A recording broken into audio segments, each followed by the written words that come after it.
خوش اومدیم به ویدیو جدید از چنل پیکسل علی. امروز میخوایم که یه بازی فوق جذاب و معروف رو امتحان کنیم و بازی کنیم که تحت وب، یعنی داخل یه سایت و نیاز نیست که دانلودش کنیم، به نام اوپن فرانت بتل که ایرانی هم دم سازنده‌اش واقعا گرم که توی نت ملی هم واقعا خیلی سرگرمی بزرگی برامون بود. حالا نمیدونم که شما میشناسنش یا نه، یا اگه میشناسنش از چه طریق میشناسنش، مثلا یوتیوبرها، آپاراتورها اینا، یا نه مثلا خودتون رفتین پیداش کردین بازی کردین. هرچی که میدونید راجبش که میتونه بهم کمک کنه تو بازی، هرچی من قبلا بازی کردم، ولی خب توی کامنت ها بنویسین و اینم بگین که از چه طریق باهاش آشنا شدین. بریم برای گیم. لیزابل.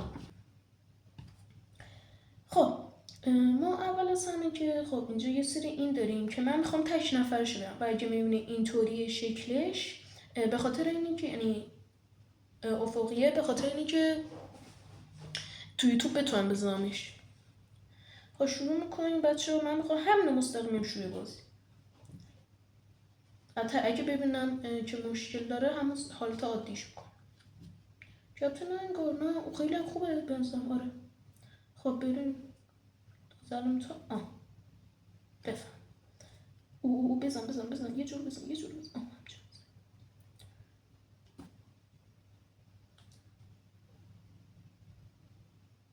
چون هی میسازیم ایران بغلمونه، به دریای خزر رو ببین منو برسون به خلیج فارس، به آبهای آزاد.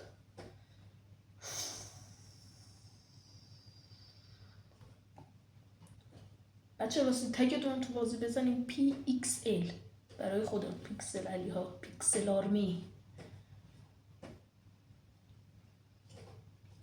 خب من 4K نیرو دارم. ایران قویه، ایران رو بهش درخواست صلح میدیم.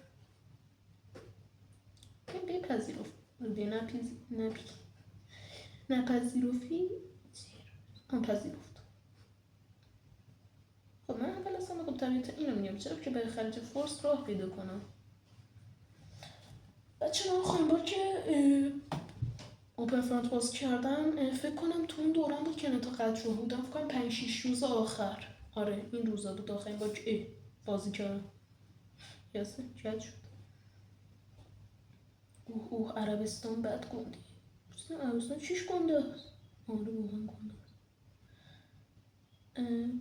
به یکی من الان به اتک بزنم، میریم تو این تو پیپ رو نمیدونم چی به هم کردم رفتیم توش دیگه.